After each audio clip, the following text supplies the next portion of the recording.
ابھی کچھ ہی دن پہلے پیمرا نے ایک چیز کلیریفائی کی ہے ریگارڈنگ عائشہ عمر کا جو ایک لازوال عشق کے نام سے ایک گھٹیا سا اور بیہودہ وہ ایک شو آ رہا تھا. عائشہ عمر، آپ سب کو میری طرف سے السلام علیکم. میں آپ سب کے لیے ایک بالکل نیا ریالٹی شو لے کر آئی ہوں. تو پیمرا نے کلیریفائی کیا کہ ہم یہ میک شور کریں گے کہ یہ جو شو ہے یہ ٹی وی کے اوپر آن ایئر نہ کیا جائے. اب ایک میں آپ کو بات بتاتا ہوں کہ کچھ دن پہلے جب یہ معاملہ اٹھا تھا تو میرا ایک دوست تھا، ہم سب بیٹھے ہوئے تھے تو اس پہ ایک ڈسکشن ہو رہی تھی کہ یار مطلب یہ جو لوگ بات کر رہے ہیں اس شو کے خلاف یا جو چیزیں لوگ کہہ رہے ہیں ان سے کیا فرق پڑے گا، یا آپ جب برائی کو روک نہیں سکتے ہیں تو اس برائی کے خلاف بات کرنا بھی جو اتنا ہے وہ امپیکٹفل نہیں ہوتا. تو یہ وہ امپیکٹ ہے جو آیا ہے پیمرا کی طرف سے کہ جب پاکستان کے اندر، آپ کو یاد ہوگا جب برزخ ڈرامہ جب آیا تھا نا تو اس وقت بھی بہت بڑے لیول کے اوپر ان کے خلاف کرٹکس آئے تھے اور بہت زیادہ لوگوں نے اس کے خلاف بھی آواز اٹھائی تھی، جس میں بہت بڑے بڑے انفلوئنسرز شامل تھے. یوتھ کلب اس میں شامل تھا اور اس کے جو اسپیکرز ہیں وہ اس میں شامل تھے. اور اس دفعہ بھی یوتھ کلب کے ہی جو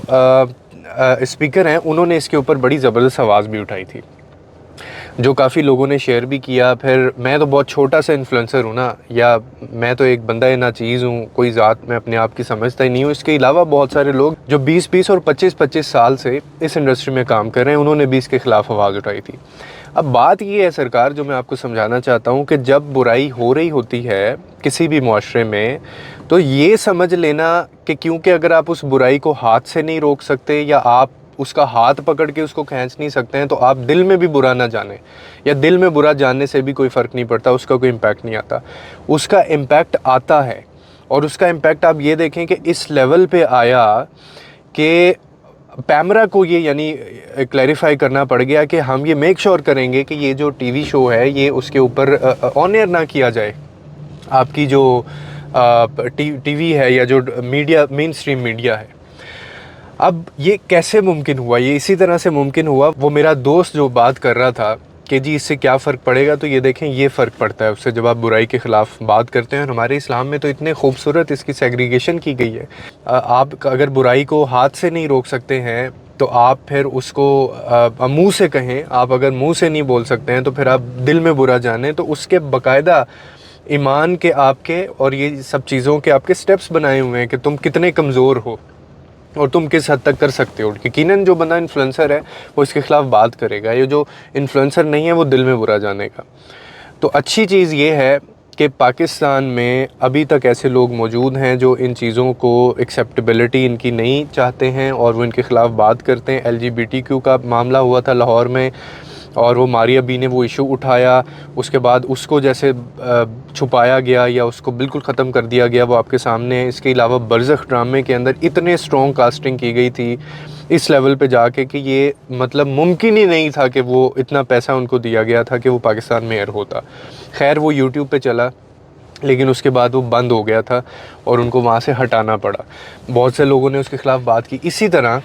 اس دفعہ یہ کوشش جو ہے وہ کی جا رہی ہے. ابھی بھی پتہ نہیں مجھے، آئی ایم شیور، اور میں انشاءاللہ ایسا کروں گا کہ جب یہ ڈرامہ جو ہے یا یہ جو شو ہے یہ ایئر ہوگا یوٹیوب کے اوپر بھی تو ہم اس کو بھی رپورٹ کریں گے اور بہت سارے لوگ میرے کہنے کے علاوہ بھی رپورٹ کریں گے، کیونکہ پاکستان میں بینگ اے مسلم اور ایک مطلب republic of Pakistan Islamic country ہونے کے ناطے یہ نہیں ہو سکتا یہاں پہ کہ جی آپ چوراہے پہ کھڑے ہو جائیں اور کپڑے اتار دیں اور آپ کو کوئی پوچھے نہ، اور پھر آگے سے آپ یہ والا کانسیپٹ یا یہ والا مائنڈ سیٹ آپ لوگوں کو بتائیں کہ جی تمہیں کیا تکلیف ہے، میں تمہارے لیے ہارمفل تو نہیں ہوں نا، میں جو کر رہا ہوں میرا اپنا عمل ہے، تو تمہیں اس سے کیا تکلیف ہے. تو سر یہ دوسرے وہاں یورپ وغیرہ میں یہ ساری چیزیں ہوتی ہوں گی لیکن پاکستان میں فی الحال یہ چیزیں ممکن نہیں، یہ چیزیں نارملائز بھی نہیں ہونی چاہیے. اور اس کے علاوہ آپ دیکھیں کہ رشتوں کے اندر چیٹنگ وومنائز کرنا کتنا نارملائز ہو گیا ہے. اس کے علاوہ ہم گناہ کو یعنی زنا کو ہم گناہ نہیں سمجھتے ہیں. ہر بندہ جو ہے وہ کیونکہ جی سارے کر رہے ہیں چلو میں بھی کر لیتا ہوں، کیا فرق پڑتا ہے. تو یہ ہمارا ایک مائنڈ سیٹ بنتا جا رہا ہے جو کہ بہت خطرناک ہے. اور اسی طرح یہ اگر اس طرح کی چیزیں ایئر ہونا شروع ہو جائیں تو کل کو آپ کے بچے بیٹھ کے پون دیکھ رہے ہوں گے یار، اور آپ کہیں گے کوئی بات نہیں اب کیا کریں، چلتا ہی ہے، اس کے اوپر آتا ہی ہے. جیسے ہم پے ٹی وی کی طرف کہتے ہیں ڈرامے دیکھتے ہیں اور ہم کہتے ہیں اس وقت ایک چینل ہوتا تھا اور صبح اٹھ کے ہم وہ چینل کے اوپر وہ چیزیں دیکھتے تھے، تو اب اتنے چینلز ہیں اب کیا کریں ہم، اب لگ جاتا ہے. تو تب اگر پون چل رہا ہوگا تو تب بھی یہی کہیں گے آپ کہ یار اب اور کچھ آتا ہی نہیں ہے, کیا کریں, دیکھنا تو ہے نا, بچوں کا دل تو لگانا ہے کہیں پہ, اب ٹی وی تو دیکھنا ہے, ٹائم پاس تو کرنا ہے, تو چلو یہی دیکھ لیتے ہیں. اس کو کہتے ہیں کسی چیز کا نارملائز ہونا, اور یہ بہت زیادہ پروہیبٹڈ ہے ہمارے اسلام میں, مذہب میں. یاد رکھیے اتنا بہترین اور ایک کمپلیٹ ہمارا مذہب ہے کہ اس کے اندر جو بات کہہ دی گئی ہے, جس چیز سے منع کر دیا گیا ہے, جس چیز سے روک دیا گیا ہے, اس میں کوئی نہ کوئی حکمت ہے, اور اس کا اتنا بڑا بینیفٹ ہے نہ صرف آپ کی زندگی میں بلکہ سائیکلوجیکل بھی, اور اس کے علاوہ آپ کے ہیلتھ اور آپ کی یہ جو دماغ ہے نا اس کے لیے بھی. کیونکہ اس نے جو بات کی ہوئی ہے نا, اور ہمارے نبی نے جو بات کی ہوئی ہے, اس کو نہ سائنس چیلنج کر سکتی ہے اور نہ ہی کوئی بندہ کبھی چیلنج اس کو کر سکے گا, اور اس کے جواب بھی آپ نہیں ڈھونڈ سکتے کہ جی ایسا کیوں کہا تھا, کیونکہ آپ کا ایسا ذہن ہی نہیں ہے. تو اسی لیے چیزوں کو نارملائز کرنا یہ ایک بہت ہی میرے خیال میں ایک گھٹیا مائنڈ سیٹ ہے کہ وہ جی مطلب ڈیولپ کنٹریز میں ایسا ہوتا ہے. ڈیولپ کنٹریز میں تو بہت کچھ ہوتا ہے, وہاں تو باپ اپنے بچوں کے ساتھ کر رہا ہوتا ہے, وہاں پہ بھائی اپنی بہنوں کے ساتھ کر رہا ہوتا ہے. تو کیا آپ اس چیز کو یہاں پہ الاؤ کریں گے؟ کہنے کو وہ ڈیولپ کنٹریز ہے نا, وہ جو کر رہا ہے وہ سکسیزفل بھی بہت ہے, اس کے پاس پیسہ بھی بہت ہے, اور وہ ٹیکنالوجی میں بھی art of the state environment کے اندر رہ رہا ہے. پیسے آپ سے وہ 10 گنا زیادہ کما رہا ہے, اور زندگی میں انجوائے بھی اس نے آپ سے زیادہ 10 گنا زیادہ کیا ہوا ہے, اور وہ اس کی زندگی میں صفائی کا ایلیمنٹ بھی آپ سے زیادہ ہے, اور وہ کلمہ نہیں پڑھا ہوا اس نے, لیکن وہ جھوٹ کے اوپر یہ ساری چیزوں کے اوپر بہت کلیئر ہے. لیکن اپنی بہن کے ساتھ وہ کرتا ہے, وہ بھائی, وہ باپ اپنے بچوں کے ساتھ کرتا ہے, وہ اپنی اسٹیپ مدرس کے ساتھ کرتے ہیں یہ سب کچھ. تو کیا آپ ان کو اچھا سمجھ لیں گے؟ آپ پھر وہ چیزیں بھی یہاں پہ نارملائز کریں گے؟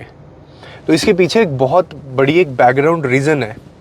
کہ کیوں پاکستان میں یہ چیزیں یا ہمارے مذہب میں ان چیزوں سے ہمیں روکا گیا ہے, اس کے کیا کیا امپیکٹ ہوتے ہیں. تو خدا کے لیے اتنا لبرل نہ ہوا کریں, اور نہ یہ لبرلز کو اتنی آپ شے دیا کریں کہ کیونکہ یہ اسی لیے یہ ان کو روکا نہیں گیا, یا ان کو اس چیز سے یہ جو ایک ہم سوچ ہے نا, پاکستان میں کہا جاتا ہے کہ یار جو کر رہا ہے اس کو کرنے دو. یہ کسی مہذب معاشرے میں وہاں پہ تو یہ چیز سمجھ آتی ہے, لیکن پاکستان میں جہاں پہ آپ کے پاس 100 چیلنجز ہیں, اس وقت آپ کے بچوں کو کوئی اکنامک چیلنج نہیں ہے یا کوئی فائنینشیل چیلنج نہیں ہے, اس کو بے حیائی, فحاشی اور یہ جو سافٹ پورن ہے اس کا چیلنج ہے. تو اسی لیے آپ کو اس کو یہ چیز نہیں کہنی ہے کہ بیٹا جو تمہارا دل کرتا ہے تم کرو, تمہاری اپنی زندگی ہے. ورنہ کل کو یہ تمہارے ساتھ اپنے سیم جینڈر کے لڑکے لڑکیاں لے کے آ جائیں گے, لڑکے لے کے آ جائیں گے, لڑکیاں لے کے آ جائیں گی, اور کہیں گی کہ میری اس سے شادی کرائیں. کیا کریں گے آپ اس وقت؟ تو یہ بہت خطرناک چیزیں ہیں میرے خیال میں. یہ ہماری پیرنٹس کی اور جو گھر کا بڑا ہے اس کی رسپانسبلٹی ہوتی ہے کہ وہ چیکس رکھے اس چیز کے اوپر, اور غلط کو غلط کہنا سیکھیں. اور جو اس طرح کے یہ جو بیہودہ اور فحاشی والے جو ایلیمنٹ ہماری سوسائٹی میں ہیں, ان کے خلاف بات کریں تاکہ آپ کے بچوں کو پتہ ہو کہ یار یہ والا جو ہے نا, میں نے سیگمنٹ یہ اس چیز کے اوپر میں نے نہیں جانا, یہ چیز میں نے اپنی زندگی میں نہیں کرنی, ورنہ میرا باپ یا میری ماں مجھے چھوڑے گا نہیں. لوگوں کے لیے آسانیاں پیدا کریں, رب آپ کے لیے آسانیاں پیدا کرے گا.